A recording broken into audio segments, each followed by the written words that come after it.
चलिए दोस्तों, स्टार्ट करते हैं आपका chapter number 2 from study material of ICI. Residential status करने वाले हैं और जो हमारे सीएमए के और सीएस एग्जीक्यूटिव के बीकॉम के और स्टूडेंट्स हैं उन्हें लग रहा होगा ये कौन सा मटेरियल आ गया है। दोस्तों, ICAI.org की वेबसाइट से आप ये मटेरियल डाउनलोड कर सकते हैं और रेफ़र कर सकते हैं। आपको सिर्फ क्वेश्चन आंसर्स के लिए रेफ़र करना है, बाकी तो सारी चीज़ें मैं ऑलरेडी पढ़ा चुका हूँ नोट्स की फॉर्म में। और अगर आपको लगता है कि आपके खुद के मटेरियल में कुछ एडिशनल बात दे रखी है या कोई एडिशनल क्वेश्चन है आपको समझ में नहीं आ रहा सारे कॉन्सेप्ट करने के बाद, तो मुझे व्हाट्सएप कर देना। नंबर आपकी स्क्रीन पर आता ही है। रेजिडेंशियल स्टेटस का सेक्शन है 6 और स्कोप ऑफ टोटल इनकम का सेक्शन है 5। इंडिविजुअल हब जो है उसमें पहले रेजिडेंट या नॉन रेजिडेंट में कैटेगराइज करते हैं। अगर रेजिडेंट है तो ROR या RNOR हो सकता है। हालांकि जो firm LLP AOP BY company artificial juridical person etcetera जो भी है वो रेजिडेंट या नॉन रेजिडेंट ही हो सकता है। अगर आप लोग रेजिडेंट एंड ऑर्डिनरली रेजिडेंट हैं तो फिर आपकी जो इनकम है ग्लोबल इनकम यानी सभी इनकम टैक्सेबल होगी। इंडिया में कमाई हो, बाहर कमाई हो, कहीं भी कमाई हो, सब टैक्सेबल होगी। जो resident but not ordinarily resident है उनके लिए इंडियन इनकम तो टैक्सेबल होगी, बट फॉरेन इनकम भी हो सकती है। अगर उन्होंने बिजनेस इंडिया में कंट्रोल किया है या फिर प्रोफेशन इंडिया में सेटअप किया है तो उससे जो इनकम आती है वो भी टैक्सेबल हो सकती है। नॉन रेजिडेंट के लिए दोस्तों वही इनकम टैक्सेबल होगी जो इंडियन इनकम है। और इंडियन इनकम का मतलब होता है इनकम रिसीव्ड इन इंडिया या deem to received in India, income accrued in India या deem to accrue arise in India. Residential status देखते हैं, सेक्शन नंबर 6 में आ रहा है कि आप कैसे कैलकुलेट करेंगे। और नीचे अगर देखेंगे इंडिविजुअल का तो यहाँ पर बहुत क्लियरली लिखा है कि अगर एक बंदा 182 डेज या उससे ज़्यादा रहता है तो वो रेजिडेंट माना जाएगा, या फिर कम से कम 60 दिन तो रहे और पिछले 4 सालों में 365 डेज या उससे ज़्यादा रहे तो भी रेजिडेंट माना जाएगा। दोनों में से एक भी कंडीशन सेटिस्फाई हो गई तो रेजिडेंट माना जाएगा। और इंडिया में टेरिटोरियल वाटर्स इंडिया के आते हैं, यानी समुद्री तट में आ गए, 12 नॉटिकल माइल्स के विद इन घुस गए हो तो मान लिया जाएगा आप इंडिया के अंदर हो। और ऐसे अगर आप इतने दिन रहते हो तो आप इंडिया के रेजिडेंट मान लिए जाओगे। जिस दिन आओगे जिस दिन जाओगे वो भी इंक्लूड किया जाएगा, तो दोनों ही दिन को हम काउंट करेंगे। इसकी कुछ एक्सेप्शन भी है, जैसे कि इंडियन सिटीजन हैं और इंडिया को छोड़कर जाना चाहते हैं फॉर एम्प्लॉयमेंट आउटसाइड इंडिया, या कई बार क्रू मेंबर होते हैं और क्रू मेंबर जाना चाहते हैं, तो उस केस में क्या होएगा। उस केस में भी जो है सिर्फ फर्स्ट कंडीशन को चेक करेंगे। और अगर कोई इंडियन सिटीजन या पर्सन ऑफ इंडियन ओरिजिन है जो बाहर से इंडिया में आता है विजिट के लिए, उसके लिए भी सिर्फ फर्स्ट कंडीशन चेक करेंगे। यानी उन लोगों को बेनिफिट दिया है कि ठीक है यार, इंडिया आना चाहते हो आ जाओ, 182 डेज रहोगे, उससे ज़्यादा रहोगे तभी हम मानेंगे आप रेजिडेंट हो उस पर्टिकुलर प्रीवियस ईयर में, अदरवाइज नहीं मानेंगे। अगर कोई इंडियन सिटीजन है और क्रू मेंबर भी है किसी भी शिप का, तो क्या होएगा सर। उस केस में जो है आप लोग जो है कंटिन्यूस डिस्चार्ज सर्टिफिकेट में जो डेट डाली है ज्वाइनिंग की और साइनिंग ऑफ की, उस पीरियड को आप एक्सक्लूड कर देंगे, उसे आप हटा देंगे। ऑन एलिजिबल वॉयज यानी कि जो इंडिया से शिप बाहर जा रहा है, बाहर से इंडिया में आ रहा है, उसके रिगार्ड में बात करी जा रही है। एग्जाम्पल से और बेटर समझ में आएगा। इलस्ट्रेशन 1 इसी के लिए आई है आपके सामने। इलस्ट्रेशन करवाना बहुत ज़रूरी है क्योंकि ये जो है हमने शायद एग्जाम्पल्स में नहीं करी होगी, तो यहाँ से मैं आपको करवा दूंगा। यानी स्टडी मटेरियल की हम सारी इलस्ट्रेशन सारी एक्सरसाइज कवर करेंगे। Mister Anand is an Indian citizen and a member of the crew of a Singapore bound ship. अब यहाँ पर ये देखिएगा, ये सिंगापुर बाउंड इंडियन शिप है। तो मज़े की बात यह है, जो ऊपर हमने ये कंडीशन पढ़ी थी जहाँ पर पहली कंडीशन ही एप्लीकेबल है, उसमें ये वाली कंडीशन आती है crew member of an Indian ship. तो अगर इंडियन शिप है तो उस केस में उसके लिए सिर्फ पहली कंडीशन ही एप्लीकेबल रहेगी। दूसरी बात यह है, क्योंकि वो क्रू मेंबर है शिप का, किसी भी शिप का क्रू मेंबर है और इंडियन सिटीजन भी है, तो इंडियन सिटीजन के लिए जो क्रू मेंबर होता है उसके लिए एक बेनिफिट और दिया गया है। यहाँ पर देखिएगा आप, मिस्टर आनंद जो थे उन्होंने डिपार्ट किया 6 जून को, और आपको इन डिटेल से बताना है कि उनका रेजिडेंशियल स्टेटस क्या होएगा।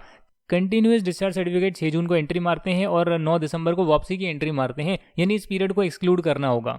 उसके साथ ये लोग ये भी बताते हैं कि 400 डेज जो हैं वो पिछले 4 सालों में और 750 डेज पिछले 7 सालों में वो इंडिया में रहा था या रहे थे। थोड़ी सी रिस्पेक्ट दे देते हैं यार। करना क्या है, कुछ नहीं करना यार। कंटिन्यूस डिस्चार्ज सर्टिफिकेट वाला कॉन्सेप्ट है, अपना इंडियन सिटीजन है और साथ में जो है इंडियन शिप में जा रहा है, तो पहली कंडीशन को चेक करेंगे, यानी 182 डेज इंडिया में रहा या नहीं रहा वो आपको देखना है। शिप पर कब रहा है सर, 6 जून को जाता है तो 25 तो जून के हो गया, मतलब 6 से लेकर 30 जून तक 25 दिन हो गए। 31 दिन जुलाई के हो गए, 31 दिन जो है अगस्त, फिर सितंबर, अक्टूबर, नवंबर और दिसंबर के 9 दिन, यानी टोटल जो 366 डेज हैं इस पर्टिकुलर ईयर में, उसमें से 187 डेज तो माना ही नहीं जाएगा कि वो इंडिया में रहा है। तो जैसे ही 187 डेज हटाएंगे तो 179 डेज निकल कर आएगा। अब 179 डेज जो है 182 डेज से कम है, यानी कि वो नॉन रेजिडेंट है, क्योंकि इस केस में हम सिर्फ पहली वाली कंडीशन ही चेक करने वाले हैं।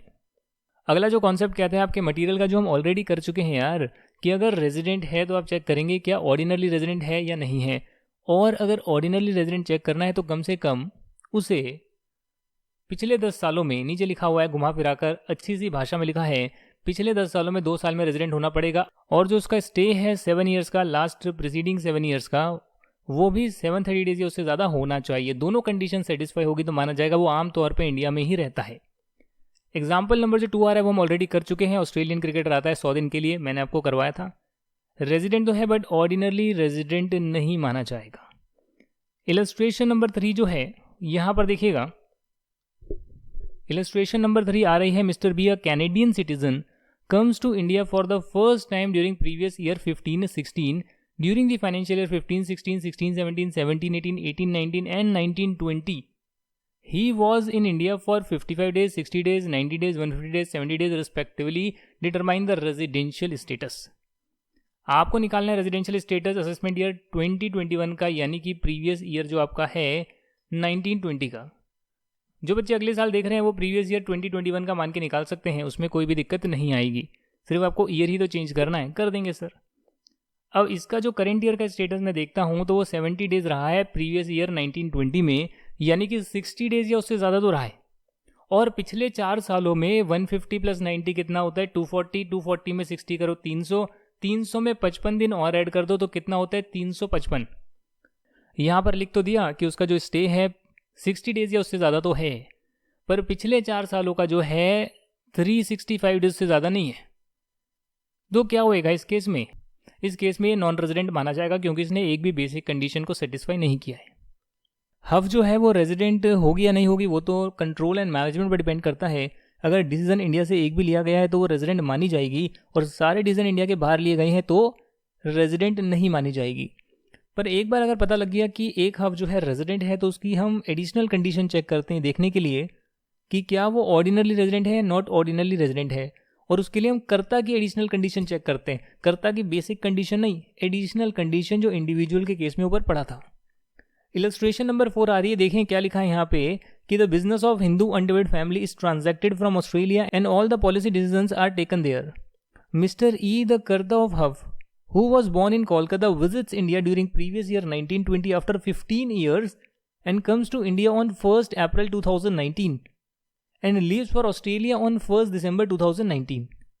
Determine the residential status of Mr. E and Hindu undivided family for assessment year 2021 और previous year यानी इससे पहला वाला साल जिसकी हमें इनकम निकालनी है तो उसी ईयर का हम रेजिडेंशियल स्टेटस निकाल रहे हैं 1920। यहाँ पर ट्रिक ये है कि मिस्टर ई का रेजिडेंशियल स्टेटस अलग निकालना है और हिंदू अनडिवाइडेड फैमिली का अलग रेजिडेंशियल स्टेटस निकालना है। पहले मिस्टर ई का निकाल लेते हैं अगर आप कहते हैं तो। मिस्टर ई जो है दोस्तों 1 अप्रैल 2019 को आते हैं और दिसंबर तक रहते हैं, 1 दिसंबर तक रहते हैं। तो अप्रैल में आए तो अप्रैल के 30 दिन हो गए, फिर मई, फिर जून, जून के 30 दिन, जुलाई 31 डेज, अगस्त 31 डेज, सितंबर, अक्टूबर, नवंबर और दिसंबर का 1 दिन, सबको ऐड करोगे तो स्टे आएगा 245 डेज। 182 डेज या उससे ज़्यादा वाली कंडीशन ही सेटिस्फाई हो गई तो इसका मतलब रेजिडेंट तो है, ऑर्डिनरली रेजिडेंट है नहीं, उसके लिए आपको एडिशनल कंडीशन चेक करनी पड़ेगी। बट ये तो पहली बार आते हैं विजिट पे, तो पिछले सालों में 15 साल से तो इंडिया में थे ही नहीं, तो इसका मतलब इन्होंने एडिशनल कंडीशन सेटिस्फाई नहीं करी है, इसलिए रेजिडेंट तो है बट ऑर्डिनरली रेजिडेंट नहीं है। अगर आपको कोई भी कन्फ्यूजन हो रही है तो रिक्वेस्ट करता हूँ भाई पहले कंडीशन समझ लो, जो हमने डिस्कशन करा है, लंबा चौड़ा नोट्स बनाए हैं, उसे एक बार पढ़ लो कि भैया रेजिडेंशियल स्टेटस निकालने का चक्कर क्या है, कॉन्सेप्ट क्या है। एक बार वो आपको क्लियर हो गया तो उसके बाद कोई भी दिक्कत नहीं आएगी। Since the business of Hindu undivided family is transacted from Australia and nothing is mentioned regarding it's control and management, it is assumed that the control and management is outside India. और अगर outside India control and management है यानी सारे decision India के बाहर लिए जाते हैं तो फिर हब जो है नॉन रेजिडेंट मानी जाएगी। बात समझ में आ गई आपको? हब जो है नॉन रेजिडेंट मानी जाएगी। रेजिडेंशियल स्टेटस अगर आपको फर्म का देखना है, एओपी का देखना है तो कैसे देखेंगे सर? वही कंट्रोल एंड मैनेजमेंट आप देखेंगे। पर अगर कंपनी का रेजिडेंशियल स्टेटस आपको देखना है तो इंडियन कंपनी हमेशा ही रेजिडेंट मानी जाएगी। हालांकि कोई दूसरी कंपनी जिसका place of effective management India में है वो भी रेजिडेंट मानी जाएगी। कंपनी के केस में और ये जो फर्म वगैरह की बात करी, एओपी की बात करी, उनके केसेस में, लोकल अथॉरिटी के केस में, आर्टिफिशियल जुडिशियल पर्सन के केस में सिर्फ रेजिडेंट और नॉन रेजिडेंट देखा जाता है और कुछ नहीं देखा जाता। आरओआर, आरएनओआर का कोई कॉन्सेप्ट नहीं है। रेजिडेंट के लिए सारी इनकम टैक्सेबल, नॉन रेजिडेंट के लिए सिर्फ इंडियन इनकम टैक्सेबल। अगर आपको रेजिडेंशियल स्टेटस सबका निकालना आ ही गया है तो बस उसके बाद करना क्या है, मैंने आपको ऑलरेडी बताया हुआ है कि आरओआर और आरएनआर के लिए कौन सी इनकम टैक्सेबल होती है, वही यहाँ पर लिखा हुआ है कि रेजिडेंट एंड ऑर्डिनरी रेजिडेंट के लिए इंडियन इनकम और फॉरेन इनकम दोनों टैक्सेबल होती है। आरएनओआर के लिए जो है वहाँ पर जो है इंडियन इनकम टैक्सेबल होती है और फॉरेन इनकम तब होती है जब बिजनेस इंडिया में कंट्रोल होता है, प्रोफेशन इंडिया में सेटअप है। नॉन रेजिडेंट की बात करते हैं, नॉन रेजिडेंट के लिए कौन सी इनकम टैक्सेबल होती है, इंडियन इनकम टैक्सेबल होती है। और इंडियन इनकम का मतलब आप लोगों को मालूम है कि जो इनकम इंडिया में रिसीव हुई है या इंडिया में एक्रू हुई है, या इंडिया में माना जाएगा रिसीव हुई है या इंडिया में माना जाएगा एक्रू हुई है, यानी डीम टू बी रिसीव्ड या डीम टू बी एक्रूड। ये इनकम जो है इंडियन इनकम मानी जाती है, या तो रिसीव हो जाए या फिर एक्रू हो जाए, दोनों में से एक भी चीज़ हो गई तो वो इंडियन इनकम मानी जाएगी। और अगर वो इंडियन इनकम है तो इसका मतलब नॉन रेजिडेंट के लिए टैक्सेबल होगी।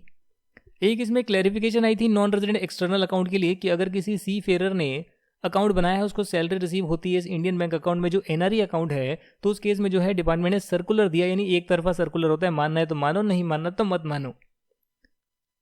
आपके लिए वो इनकम कैलकुलेट नहीं की जाएगी, इनकम ऐड नहीं होगी जो उसमें सैलरी आपको मिलती है एनआरई अकाउंट में। और किसको? नॉन रेजिडेंट सी फेरर्स को, सबको नहीं, क्योंकि एनआरई अकाउंट भले ही हो जाए, नॉन रेजिडेंट एक्सटर्नल अकाउंट भले हो जाए, पर इंडियन बैंक के साथ खुलवाया हुआ है, तो इसीलिए जो है सिर्फ इन लोगों को बेनिफिट दिया है, बाकी सबको नहीं दिया। और ये डिपार्टमेंट का सर्कुलर है, एक्ट में ऐसा कुछ नहीं लिखा है। रेजिडेंशियल स्टेटस और स्कोप जो है उसके लिए यहाँ पर एक और डायग्राम बनाकर दिया है जो आपको करने की जरूरत नहीं है क्योंकि ऑलरेडी हम कर चुके हैं। एग्जाम्पल जरूर देखेंगे, अब बहुत इंटरेस्टिंग एग्जाम्पल आ रहे हैं, इससे पेपर में क्वेश्चन आ सकता है, आपके बीकॉम में आ सकता है और एग्जाम्स में आ सकता है, चाहे कॉम्पिटेटिव एग्जामिनेशन वगैरह हो, सब जगह पे पूछा जा सकता है। इलस्ट्रेशन नंबर 5 देखिएगा, from the following particulars of income furnished by Mr. Anirudh pertaining to the year ended 31st March 2020, compute the total income for the assessment year 2021 if he is a resident and ordinary resident, RNOR या non resident, तीनों के case में calculate करके बताओ इन particular से कि अगर वो रेजिडेंट होगा तब क्या इनकम होगी, नॉन रेजिडेंट होगा तब क्या इनकम होगी। बड़ा इंटरेस्टिंग क्वेश्चन है, स्टेप बाय स्टेप चलते हैं, यहीं पे लिख लेंगे अपन लोग। शॉर्ट टर्म कैपिटल गेन निकल कर आता है on sale of shares of an Indian company received in Germany. जैसे ही आए आपको सिर्फ ये आइडेंटिफाई करना है, भाई ये इंडियन इनकम है या फॉरेन इनकम है, मेरा काम खत्म। इंडियन इनकम है या फॉरेन इनकम है आइडेंटिफाई करना है, बताओ।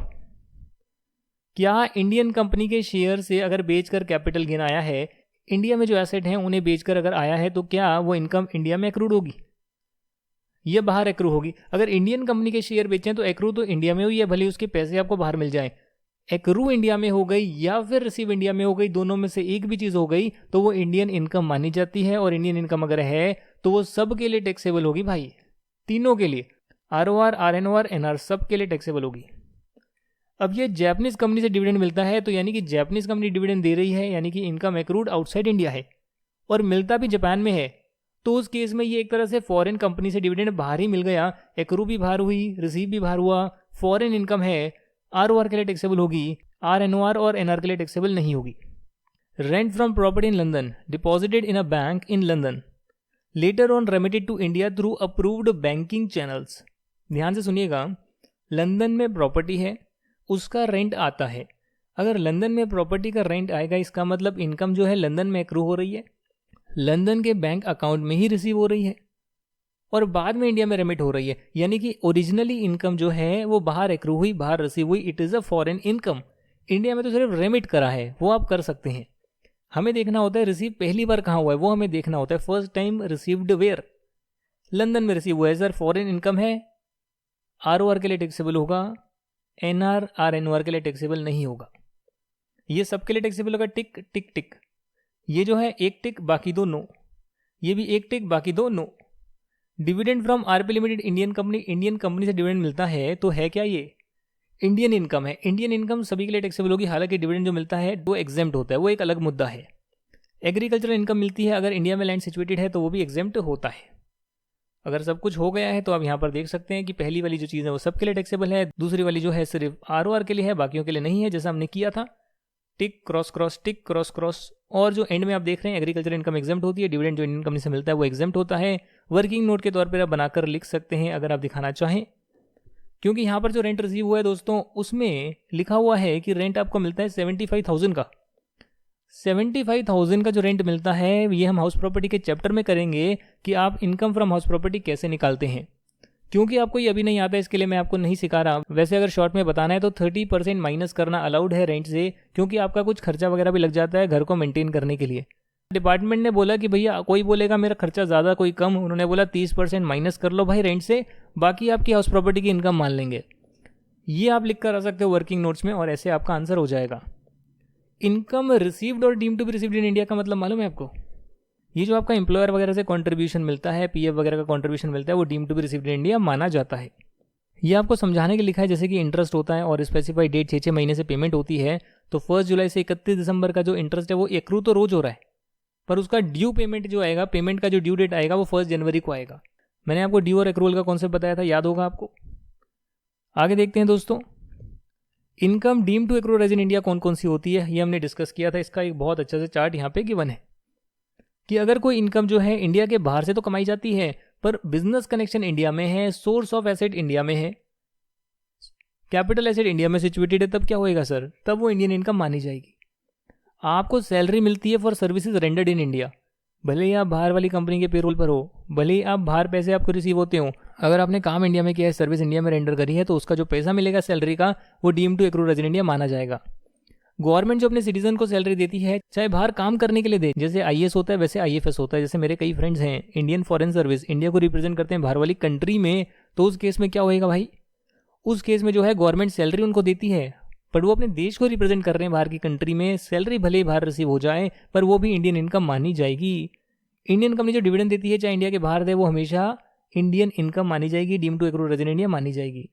जहाँ तक बात इंटरेस्ट, रॉयल्टी और फीस फॉर टेक्निकल सर्विस की है, अगर ये गवर्नमेंट या रेजिडेंट दे रहे हैं तो इसका मतलब इन्होंने इस सर्विस को इंडिया में यूज़ किया होगा, देयरफॉर ये रॉयल्टी, फीस जो है, टेक्निकल सर्विस की इंटरेस्ट जो है, वो हमेशा ही income deem to accrue arise in India मानी जाएगी। बट अगर रेजिडेंट ने उस पैसे को बाहर लगा दिया तो फिर जो है वो deem to accrue arise in India नहीं मानी जाएगी। पैसे को बाहर लगा दिया, या जो रॉयल्टी है या सर्विस वगैरह ली है वो बाहर लगा दिया इंडिया से, तो वो इंडियन इनकम नहीं मानी जाएगी। अगर कोई नॉन रेजिडेंट है तो जाहिर सी बात है वो इंडिया के बाहर पैसा लगाएगा, बट अगर उसने वो पैसे को इंडिया में लगाया, वो सर्विसेज वगैरह को इंडिया में यूज़ किया, इंडिया में धंधा करने के लिए यूज़ किया, इंडिया में बिजनेस करने के लिए यूज़ किया, तो फिर उस केस में भी वो इंडियन इनकम मानी जाएगी, deem to accrue arise in India मानी जाएगी। यहाँ पर एक बहुत इंटरेस्टिंग बात आ रही है, देखिएगा यहाँ पे, income arising outside India being any sum of money paid without consideration by a resident Indian to a non corporate non resident or a foreign company on or after 5/7/2019 where aggregate of such sum exceed 50,000। Notes में हमें ये वाली बात को add करना पड़ेगा, और यही खास बात है स्टडी मटेरियल को गो थ्रू करने का। गो थ्रू के टाइम हमें पता लग जाएगा, अच्छा यार ये कुछ नया आया है, ये हमने नोट्स में ये वाली बात नहीं पढ़ी है, देखिएगा दोबारा से पढ़िएगा, ध्यान से करिएगा, मतलब अपने नोट्स में स्टार डाल के इस बात को लिखिएगा। Income arising outside India being any sum of money paid without consideration by a resident Indian to a non corporate non resident or foreign company, मतलब to a non corporate non resident या फिर foreign company, तो foreign company भी हो गया, और foreign company के अलावा जो और बाकी के नॉन रेजिडेंट है वो भी हो गए। अगर 5 जुलाई 2019 या उसके बाद 50,000 से ऊपर का सम, पूरे साल की बात करी जा रही है, एग्रीगेट सम है, पूरे साल का होगा, लिखा नहीं है, साइलेंट है, बट पूरे साल की बात करी जा रही है। अगर इंडिया का बंदा जो रेजिडेंट है वो बाहर दे रहा है, रेमिट कर रहा है, तो वो जो पैसे बाहर वाले को मिल रहे हैं वो भी इंडियन इनकम मानी जाएगी, वो भी deem to accrue arise in India मानी जाएगी। अब अगर तो बंदे रिलेटिव हैं तो उस केस में तो गिफ्ट हो जाएगा, खैर गिफ्ट टैक्सेबल नहीं होता, इनकम फ्रॉम अदर सोर्सेज में पढ़ेंगे। पर अगर सामने वाला जो बंदा है रिलेटेड भी नहीं है, तो उसको कुछ पैसे मिल रहे हैं 50,000 से ज़्यादा के, गिफ्ट वाले चैप्टर में कर लेंगे, इनकम फ्रॉम अदर सोर्सेज में वहाँ भी आ जाएगा, उसके लिए वो माना जाएगा टैक्सेबल है, क्योंकि income deem to accrue arise in India है। यहाँ पर दोबारा देखिएगा, अगर कोई रेजिडेंट है जो कि बाहर नॉन रेजिडेंट को या फॉरेन कंपनी को, फॉरेन कंपनी भी नॉन रेजिडेंट ही होती है एक तरह से, तो नॉन रेजिडेंट को या फॉरेन कंपनी को पैसा देता है 50,000 से ज़्यादा का पूरे साल में, तो ये जो सामने वाला बंदा है ना, इसके लिए जो इनकम आई है, क्योंकि बदले में इसने कुछ लिया नहीं है, बदले में कुछ नहीं लिया सर इसने, अगर बदले में लेगा तो फिर उन्होंने सर्विस प्रोवाइड करी है, फिर तो इनको इनकम आ रही है, वो तो अलग कॉन्सेप्ट है। इसने सिर्फ बाहर दे दिया, पैसा दे दिया विदाउट कंसिडरेशन, तो 50,000 से ज़्यादा दिया है तो पूरा का पूरा माना जाएगा कि इनके लिए ये income deem to accrue arise in India है। और अगर income deem to accrue arise in India है वो सबके लिए टैक्सेबल होती है, unless and until it is exempt.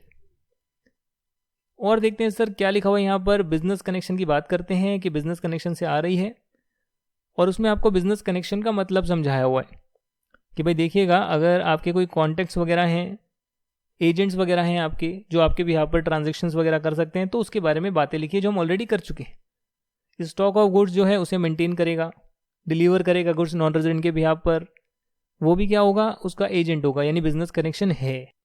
ये वाली बात भी मैंने आपको करवाई थी कि अगर एक नॉन रेजिडेंट दूसरे नॉन रेजिडेंट का काम ले लेता है बट दोनों आपस में रिलेटेड हैं, एक दूसरे पर कंट्रोल एक्सरसाइज कर सकते हैं, तीसरा बंदा इन पे कंट्रोल एक्सरसाइज कर सकता है, तो भी वो एजेंट रिलेटेड माना जाएगा, एक तरह से एजेंट का बिजनेस कनेक्शन माना जाएगा।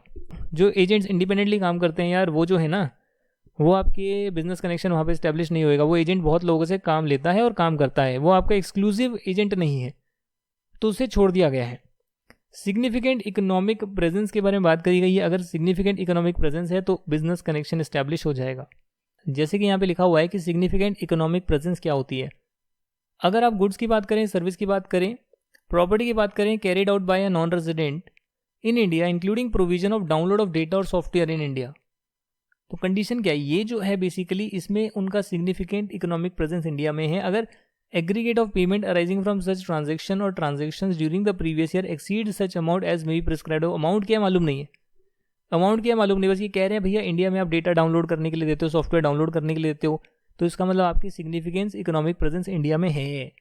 Systematic and continuous soliciting of business activities और engaging in interaction with users in India through digital means. अब इंडियन यूजर्स टिकटॉक, तेरी प्यारी प्यारी दो अखियां, बहुत सारी ऐप्स आ गई है यार, बहुत सारी गलत कामों के लिए ऐप्स आ गई। टिकटॉक तो चलो ठीक ठाक है, पर और भी गलत कामों के लिए बहुत सारी ऐप्स आ गई है। अब उनकी सिग्निफिकेंस प्रेजेंस इंडिया में है क्योंकि उनके बहुत सारे यूजर्स इंडियन यूजर्स हैं, तो उस ऐप की सिग्निफिकेंस इकोनॉमिक प्रेजेंस इंडिया में मानी जाएगी और पैसा जो कमाएगी फिर उसके लिए टैक्सेबल भी होगा।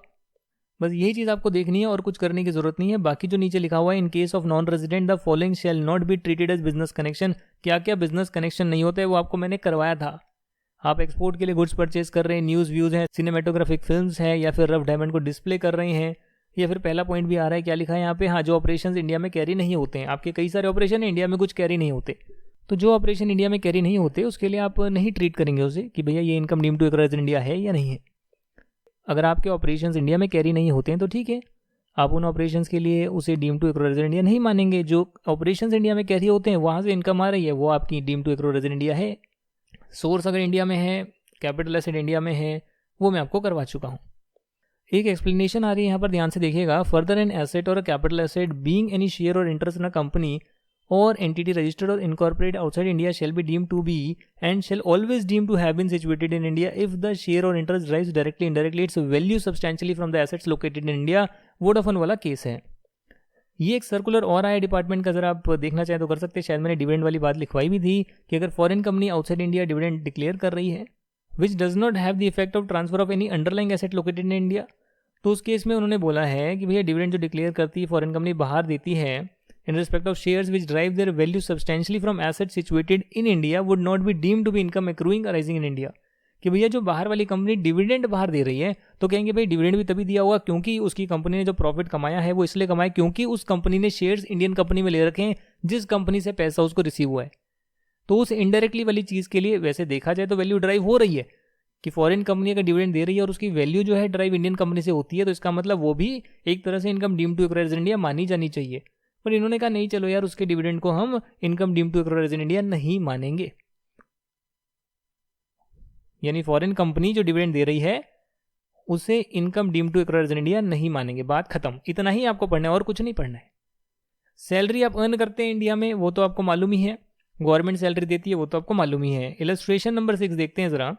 मिस्टर डेविड जिनकी एज है 40 साल, इसका मतलब एक ये इंडिविजुअल हैं और दूसरी बात कि इनकी जो एज है वो सीनियर सिटीजन नहीं है, गवर्नमेंट के एम्प्लॉय है। दूसरी बात दे रखी है serving in the ministry of external affairs. ये बात का आप ध्यान रखिएगा भैया, जो गवर्नमेंट एम्प्लॉय होते हैं वो गवर्नमेंट कंपनी के एम्प्लॉय की मैं बात नहीं करता।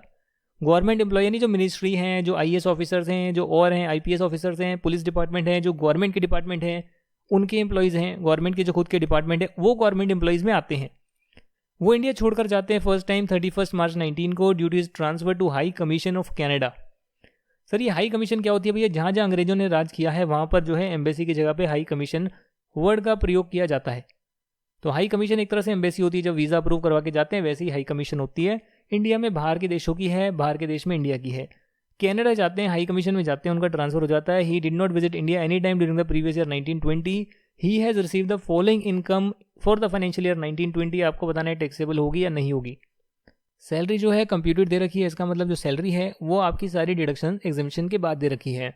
फॉरेन में इन्हें कुछ अलाउंस मिलता है, इंटरेस्ट ऑन फिक्स डिपॉजिट मिलता है, income from agriculture in Pakistan, income from house property in Pakistan. भैया देख लीजिए, गवर्नमेंट एम्प्लॉय भले ही हैं पर ये रेजिडेंट है या नहीं वो आपको देखना पड़ेगा, क्योंकि ये 31 मार्च 19 को चलेगा, यानी ये पूरे प्रीवियस ईयर 1920 में इंडिया में नहीं आई।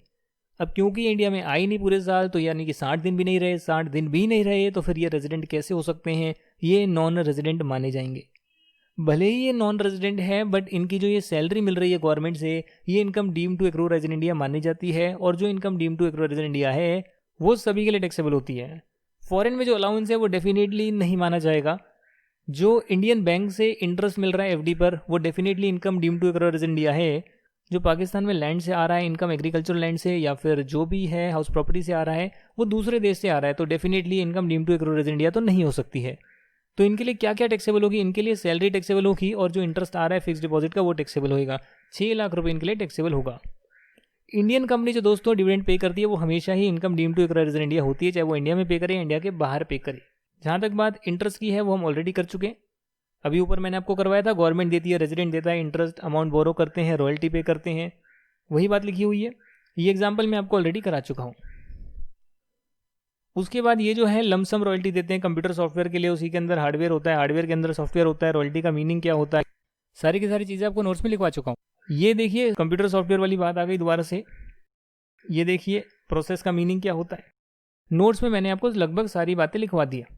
अब जो है दोस्तों आपकी इलस्ट्रेशन नंबर 7 आ रही है, बट मैं आपको देना चाहता हूँ थोड़ा सा ब्रेक। नेक्स्ट क्लास में करते हैं इलस्ट्रेशन नंबर 7 से पूरा का पूरा आपका जो स्टडी मटेरियल है, और चैप्टर 2 के बाद हम लोग स्टार्ट करेंगे इनकम फ्रॉम हाउस प्रॉपर्टी। तब तक के लिए आपका बहुत बहुत धन्यवाद। Thank you so much and bye bye.